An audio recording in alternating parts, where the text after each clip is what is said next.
Well, hello again. I've only just done one beer review and now I'm going to do another one. But not another sour beer. I do have another sour beer to drink, but I don't think I could manage one straight after the other because it's a bit of an assault on the taste buds. So, try something else. And that is this one here. I've had this beer once before, possibly. And I remember it being quite good. It's just a session hoppy beer, 4.6%, so it's definitely sessionable. Let's bung these extra glasses on. Not extra, actual glasses. Oakham Citra Session IPA. I couldn't even read it says session there. But 4.6%, that's what I'd call session. Anything under 5% is a session beer, isn't it? It never used to be. That used to be quite a strong one. But times change. Let's crack it open and have a good glug.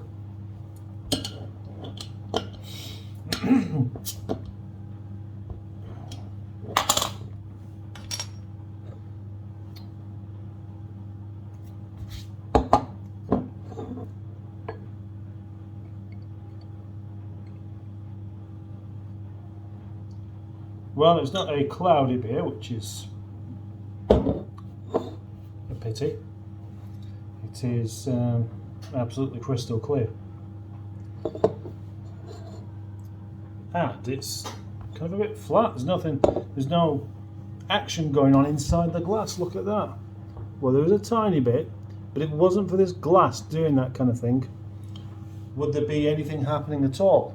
I'm not sure.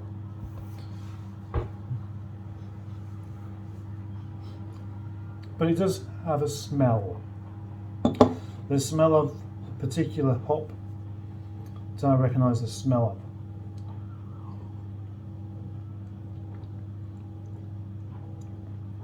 of. Very refreshing.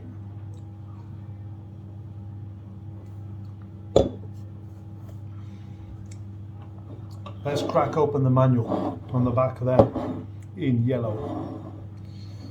And it says, in 2009, on his annual hop sourcing visit to the USA, Oakham's brewer director John Bryam discovered an exceptional new hop variety, Citra. He rushed it to the UK, ensuring that Oakham Ales were the first brewery in the UK, I've read that wrong, with 100% Citra hops, and maintaining Oakham's reputation for pioneering innovation. Well, besides this beer, I've only ever heard of one other beer by Oakham. And maybe there's another moment where I should actually look up Oakham breweries to find out whether, actually they are much bigger than I realise.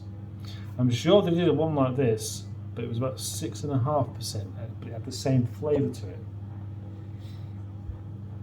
Yeah, I'm sure that was the case. It was very, very nice.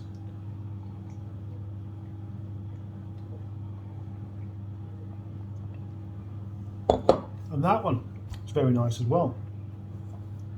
Very easy to drink.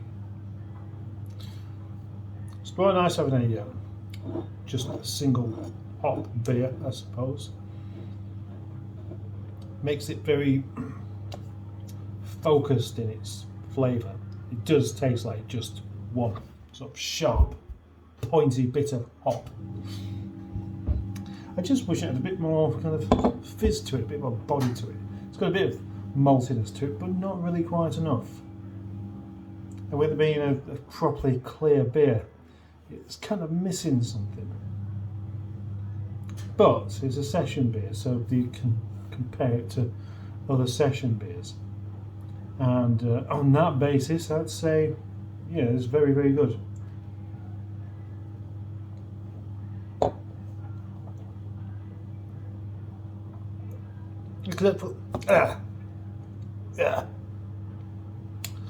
If that was in my other video, I'd be editing that silly little noise out. But it's not. Yeah, what was I going to say? Right, yeah, compared to other beers in this price range, it is possibly lacking something. Because it was about £1.70, I think, about £1.70 for a bottle. And on the usual kind of deals of 4 for £6, puts it in the same league as stuff like Adnam's Broadside or Old Crafty, which I would say are better, but in a different way. And actually, I suppose, see, the thing is, it's just, it is very pleasant, but like I said, there's just something a bit missing. It's almost like a slightly half-arsed attempt at making Goose IPA. Goose IPA is really, really good. It tastes a bit like that, but only halfway there. But then Goose IPA is more expensive, so maybe that would explain that one. Well, just had a quick look up on the internet about Oakham Ales, and I've found out that they're based in Peterborough. Maybe I should make a thing of this, of stopping halfway through a video to do a little bit of research, because I didn't do any beforehand. And anyway, what I found now was that beer that I was talking about, the one that I really did like, was Green Devil IPA. I think it tastes almost exactly the same as this, but stronger, and maybe it had more hops in it. I'm not sure, but I remember being really impressed by it, and much more impressed than I am with this.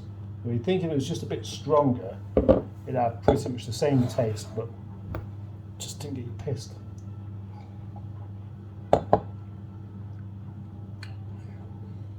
Yeah, it definitely had more to it. In fact, I'll tell you what,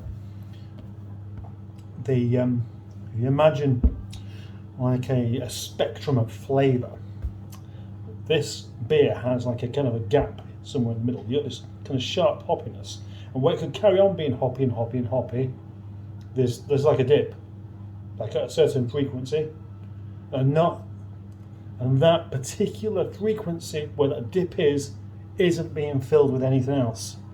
And that's where we have a problem with flavour, because that dip could be filled with something else, like another hop flavour. So having a single hop only really works if all of that flavour band is taken up, and it's clearly not. Certainly not to my palate, anyway.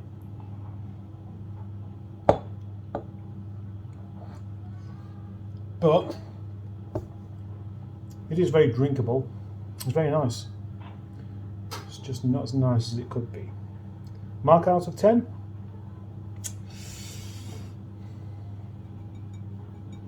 7. Unless you compare it to what you could have had for the same money. 6. I'll call it 6.5. Thank you.